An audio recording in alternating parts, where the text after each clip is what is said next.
इतनी मैं शुभेच्छा देती हूँ।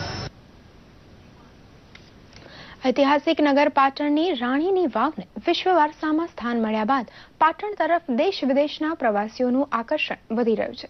ત્યારે હવે પાટણથી માત્ર 12 કિલોમીટર દૂર કુણઘેર ગામ ખાતે નવું શિવધામ આકાર પામી રહ્યું છે, જે પ્રવાસીઓ સહિત સ્થાનિકો માટે પણ આસ્થાનું કેન્દ્ર બન્યું છે।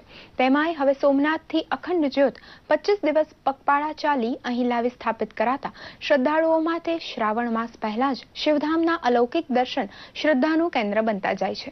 અહીં સ્થિત ચુડેલ માતા મંદિર ટ્રસ્ટ દ્વારા ગુજરાતની સૌથી મોટી 72 ફૂટની ભગવાન શિવની વિશાળ પ્રતિમા બનાવવામાં આવી છે। પ્રતિમાની આગળ વિશાળ ગણપતિ અને બજરંગબલીની પ્રતિમા છે। ભગવાન શિવની પ્રતિમા સામે તેમના 21 અવતારોની પ્રતિમા પણ આકર્ષણનું કેન્દ્ર બની રહી છે। એવી અલૌકિક અનુભૂતિ થાય છે કે જાણે સાક્ષાત ભગવાનના ખોળામાં આવીને બેઠા હોય। નાના બાળકો માટે પણ અહીંયા ખૂબ જ સુંદર કૃષ્ણ લીલાનું પણ આખું નિદર્શન બનાવવામાં આવેલું છે।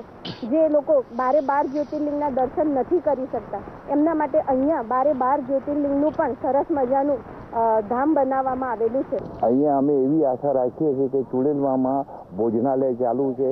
અહીંયા યાત્રિકો બહુ આવે છે અને બધાની બહુ સુખ શાંતિથી યાત્રા સફળતા થાય છે અને એમની મનોકામના પૂરી કરે છે। મા ચુડેલમાં અમારી એ જ પ્રાર્થના છે। એટલે મેં સંકલ્પ કર્યો અને અમને જાણ કરી કે અહીંયા આપણે અખંડ જ્યોત રાખવી હોય તો હું સોમનાથ જઈશ અને સોમનાથથી જ્યોત લઈને પગપાળા અહીંયા આવીશ અને એ જ્યોતને આપણે અખંડ જ્યોત તરીકે વિદ્યમાન કરીએ।